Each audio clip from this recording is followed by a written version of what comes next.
दिल्ली विधानसभा में दिल्ली के मुख्यमंत्री अरविंद केजरीवाल ने मोदी और अडानी को लेकर जो कहानी सुनाई, उसे सुनकर न सिर्फ देश का हर नागरिक हैरान है, बल्कि इस भाषण के बाद अरविंद केजरीवाल भाजपा नेताओं के निशाने पर आ गए हैं।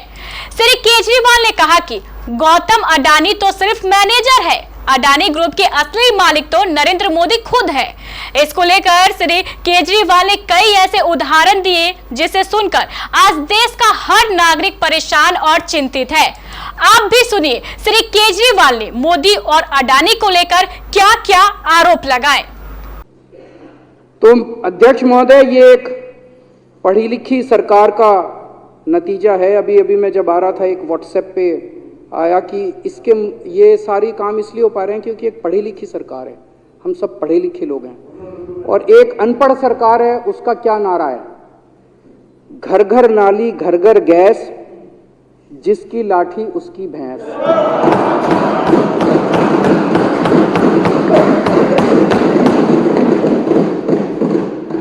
बनेगा पकौड़ा, बनेगी चाय, स्कूल अस्पताल भाड़ में जाए।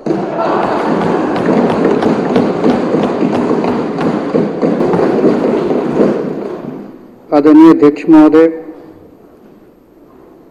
अभी कुछ दिन पहले बीजेपी का एक बहुत बड़ा नेता मिला मेरे को, उससे काफ़ी लंबी चर्चा हुई मेरी, और उसने जो जो बातें बताई वो इतनी चौंकाने वाली थी कि आप सब सुनोगे तो रोंगटे खड़े हो जाएंगे। उसने मेरे से पूछा कि केजरीवाल जी, आपको क्या लगता है मोदी जी अडानी की इतनी मदद क्यों करते हैं? मैंने कहा दोस्त हैं दोनों, इसीलिए करते हैं। कहता बस इसलिए। कहता मोदी जी ने आज तक किसी के लिए कुछ नहीं करा, अपनी वाइफ के लिए कुछ नहीं करा, अपनी माँ के लिए कुछ नहीं करा, उनके भाई गुजरात में रहते हैं उनके लिए, किसी रिश्तेदार के लिए कुछ नहीं करा, राजनीतिक गुरु के लिए कुछ नहीं किया। वो अपने दोस्त के लिए इतना कुछ करेंगे, ऐसा कैसे हो सकता है? दोस्त पे इतने मेहरबान क्यों हैं? ऐसी भी क्या दोस्ती है? आज के जमाने में कौन कोई भाई के लिए कुछ नहीं करता, दोस्त के लिए कौन करता है? तो मैंने कहा फिर क्या मामला है? कहता आप खुद सोचो, इतना बड़ा क्राइसिस हुआ, हिंडनबर्ग की रिपोर्ट आई, चारों तरफ थू थू हुई, पूरा क्रैश कर गया अडानी ग्रुप। मोदी जी इतने स्वार्थी आदमी हैं कि अगर केवल मामला दोस्ती तक होता तो 2 मिनट में उसको साइड करते और कहते मेरा कोई लेना देना नहीं इससे। अभी भी उसको बचाने में लगे हुए हैं। कभी एसबीआई को कह रहे हैं इसको पैसे दो, आज अखबार में आया पीएफ वालों को भी बोला इसको पैसे दो। सारी एजेंसी अभी भी उसको पूरी तरह से उसको बचाने में लगे हुए हैं। तो मैं भी अचंभे में रह गया कि मामला तो कुछ अलग ही है। क्यों? ऐसा भी क्या दोस्त हो गया कि दोस्त डूब रहा है और फिर भी उसको पूरी तरह से इतना बड़ा पॉलिटिशियन है, पॉलिटिशियन के लिए तो परसेप्शन सबसे इंपॉर्टेंट होती है। कोई आसपास वाला अगर कहीं वो तो आदमी कह देता है यार मेरे से मिलना बंद कर दियो कल से, वो उसको अभी भी बचाने में लगे हुए हैं। और उसने मेरे को बताया कि मैंने कहा फिर मामला क्या है? तो कहता है जी अडानी तो केवल फ्रंट है, अडानी में सारा पैसा मोदी का लगा हुआ है।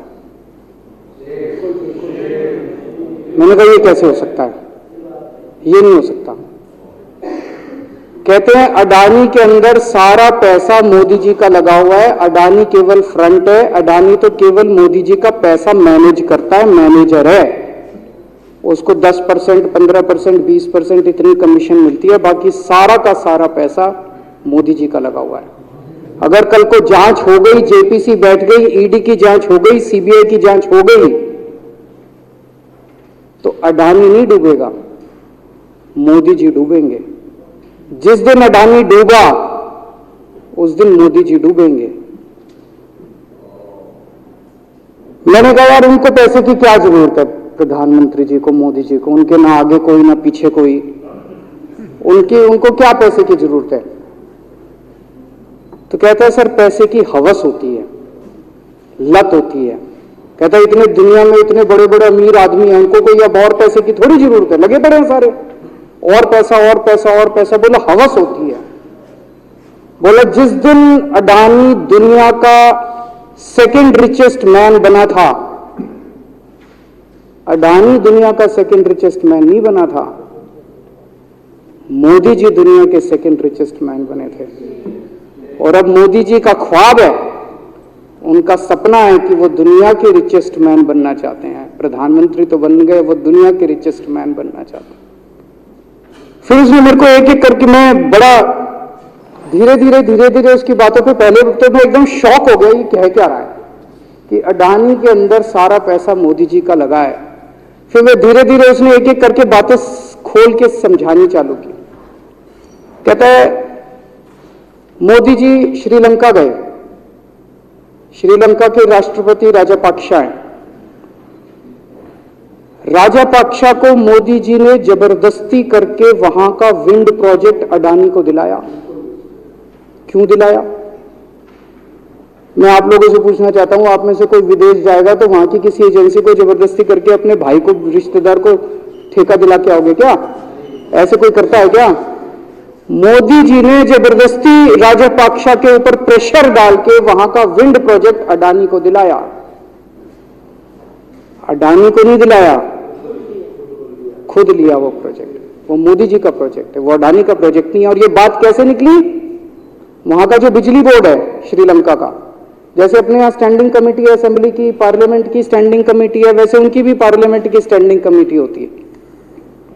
तो वहां पे पार्लियामेंट की, श्रीलंका की पार्लियामेंट की स्टैंडिंग कमेटी ने जब उनके बिजली बोर्ड के चेयरमैन को बुलाया और बोले तूने ये प्रोजेक्ट अडानी को क्यों दिया, तो उसने कहा जी राजापाक्सा साहब ने मेरे को बुलाया था, उन्होंने कहा मोदी जी मेरे पे बहुत प्रेशर डाल रहे हैं कि ये प्रोजेक्ट अडानी को दो। मोदी जी बांग्लादेश गए, बांग्लादेश वालों को बिजली खरीदनी थी, 1500 मेगावाट बिजली 25 साल के लिए। मोदी जी ने वो प्रोजेक्ट भी अडानी जी को दिला दिया। अडानी को नहीं दिलाया, मोदी जी ने वो प्रोजेक्ट खुद लिया। 25 साल तक 1500 मेगावाट बिजली खरीदने का प्रोजेक्ट बांग्लादेश का, वो भी मोदी जी ले आए अपने नाम पे। इजराइल गए, इजराइल के साथ भारत ने कई सारे रक्षा सौदे किए, रक्षा सौदे, वो सारे के सारे रक्षा सौदे अडानी को दे दिए। अडानी को नहीं दिए, मोदी जी ने खुद लिए। अभी 2-3 साल पहले 6 एयरपोर्ट की नीलामी हुई प्राइवेटाइजेशन के लिए, सरकार ने उनकी नीलामी करी, भाई प्राइवेट प्लेयर आके लो। उसमें एक कंडीशन थी कि उसी को दिया जाएंगे ये एयरपोर्ट जिसने पहले एयरपोर्ट का काम कर रखा है। हर सरकारी ठेके में होती है, हम सड़क बनाते हैं, कहते हैं भाई सड़क, जिसको ठेकेदार को सड़क बनाने का एक्सपीरियंस है उसी को दिया जाएगा। हम बिल्डिंग बनाते हैं, हम कहते हैं भाई ये पानी के वाटर ट्रीटमेंट प्लांट लगाते हैं, हम कहते हैं भाई जिसने WTP वाटर ट्रीटमेंट प्लांट इतने लगा रखे हैं उसी को दिया जाएगा। हम सीवेज ट्रीटमेंट प्लांट बनाते हैं, हम कहते हैं जिसको 20 साल का एक्सपीरियंस है, 15 साल का है, उसी को। इसमें भी ये कंडीशन थी कि जिसने इतने साल तक एयरपोर्ट चलाने का काम कर रखा उसी को दिया जाएगा। अब अडानी ने तो कर नहीं, मोदी जी ने तो कर नहीं रखा था, अडानी ने तो कर नहीं रखा था, तो क्या करते? आखिरी मोमेंट पे वो कंडीशन हटा दी गई, बोले कोई एक्सपीरियंस की जरूरत नहीं है। 6 एयरपोर्ट नीलामी पे थे, 6 के 6 एयरपोर्ट अडानी को दे दिए, अडानी को नहीं दिए, मोदी जी ने वो खुद 6 के 6 एयरपोर्ट खुद अपने नाम कर लिए। आज 2021 नवंबर में एयरपोर्ट टेक ओवर किए, 2023 1.5 साल हुआ है। 1.5 साल के अंदर आज एयरपोर्ट का 30%, पूरे देश का एयरपोर्ट का जितना धंधा है, बिजनेस है, उसका 30% बिजनेस जो है वो मोदी जी के पास है। 30%, 1.5 साल के अंदर इतना बड़ा भारत देश, इतने एयरपोर्ट, 30% एयरपोर्ट का बिजनेस आज मोदी जी के पास है। एक और बड़ी इंटरेस्टिंग चीज हो रही है, ये ईडी और सीबीआई को इस्तेमाल करके बंदूक यहां रख के लोगों की फैक्ट्रियां छीनी जा रही हैं। मतलब 10 अक्टूबर 2018 को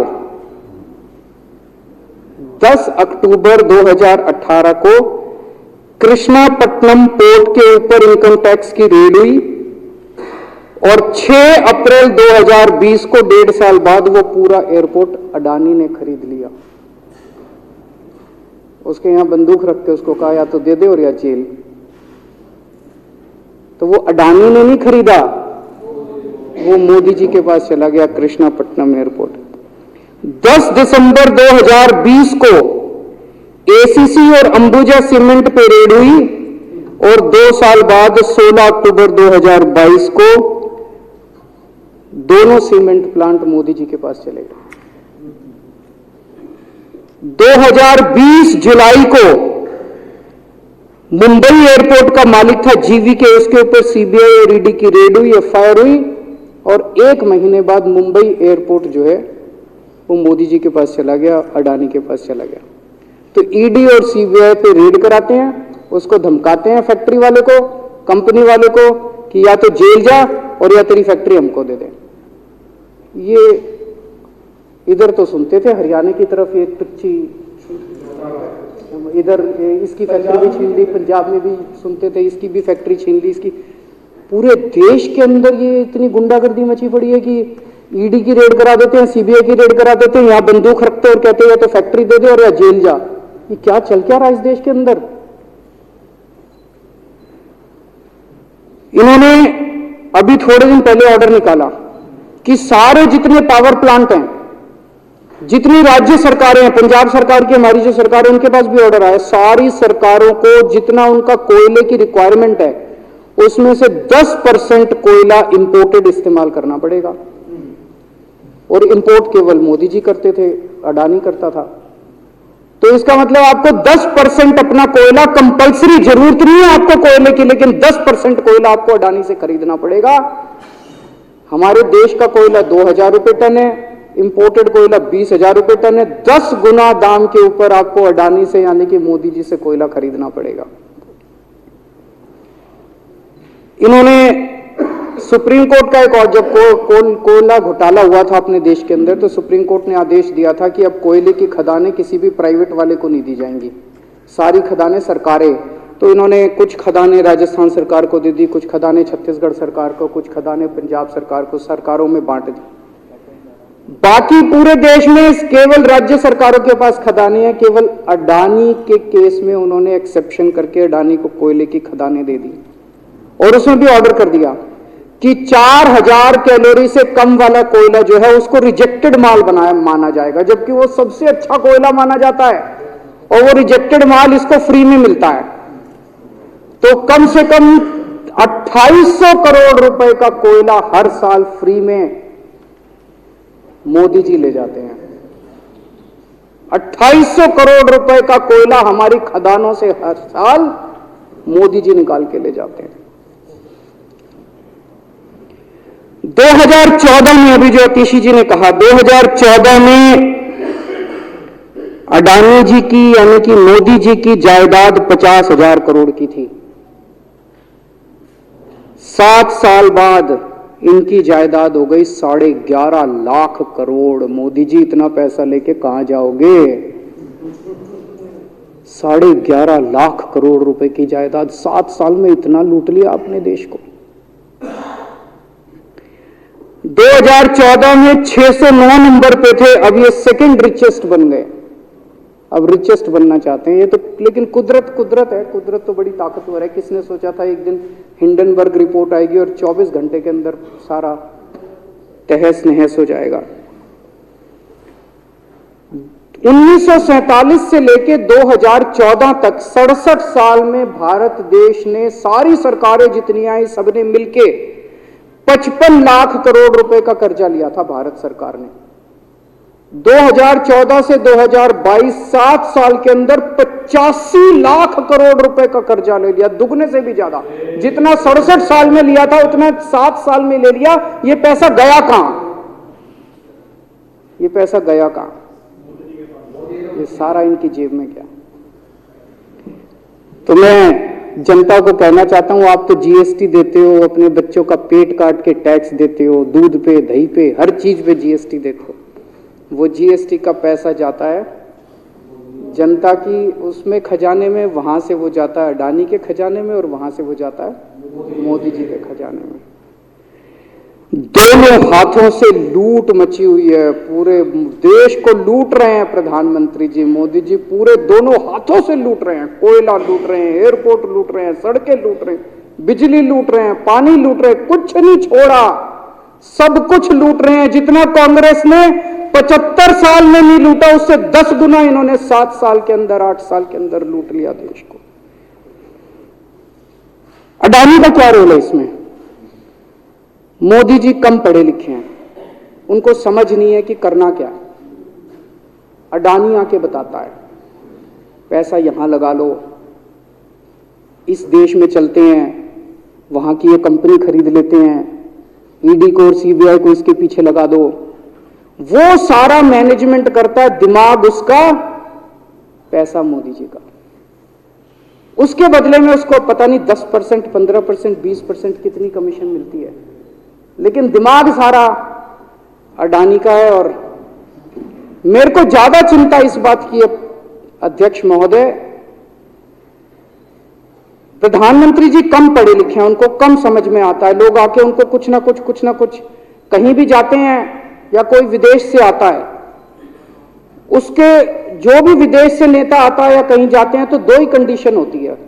एक तो उसको कहते हैं भाई गले मिल ले, तो फोटो खिंचा ले, गले मिल ले, फोटो खिंचा ले, पार्क में घूम ले, तो वो फोटो खिंचाने के लिए उसको कहा जाता है भी फोटो खिंचा ले, फोटो खिंचाने के लिए। और दूसरा उसको कहा जाता है भी अडानी को ये ठेका दे दे, अडानी को ये ठेका दे दे। और कोई किसी कईयों को कहते हैं तारीफ कर दे, कोई आके कुछ नेता आके कहते हैं ना मोदी जी तो दुनिया के सबसे लोकप्रिय नेता रहे। उसने क्या लेना देना, मोदी जी दुनिया के सबसे लोकप्रिय, वो आके क्यों कह रहा है? बदले में वो देश, ये जो गोरे हैं ना, बहुत चतुर हैं, बहुत चालाक हैं, ये ऐसे इतने भोले वाले नहीं है कि यहां पे आए और कह गए मोदी जी दुनिया के, वो पता नहीं किस किस चीज पे साइन करा के ले जाते हैं, पता ही नहीं चलता बदले में क्या साइन करा के ले जाते हैं। यही हुआ था 17वीं 18वीं सदी के अंदर हमारे देश में। वो ईस्ट इंडिया कंपनी वाले आते थे, उस टाइम के हमारे राजे महाराजे भी ऐसे ही अनपढ़ होते थे, उनको कुछ अकल होती नहीं थी। उनके राज्य, उनके दरबार में आते थे, उनकी तारीफ करते थे, खूब तारीफ करते थे, और पता नहीं किस किस चीज पे साइन करा के ले गए। 100 साल के अंदर पूरा देश अंग्रेजों ने कब्जा कर लिया। वही हाल अब हो रहा अपने देश का कि हमारे कम पढ़े लिखे प्रधानमंत्री हैं, पैसे की हवस है, और मतलब जो भी आता है 2 लाइन उनके उसमें बोल दे, गले मिल ले, पार्क में घूम ले, अडानी को 2 कंपनियों का ठेका दे दे, बदले में पता नहीं देश का क्या क्या बेच दिया इन लोगों ने। बहुत चिंता है हम लोगों को देश की इस वक्त, जिस दौर से देश गुजर रहा है। मुझे लगता है कि आजादी के बाद से सबसे भ्रष्ट प्रधानमंत्री अगर कोई हुए हैं जिन्होंने देश को इतना लूटा है, तो वो आज मौजूदा प्रधानमंत्री हैं। और उसके ऊपर कम पढ़े लिखे हैं, उनको कुछ पता नहीं, कोई कुछ भी उनसे साइन करा के ले जाता है, किसी को कुछ पता नहीं चलता।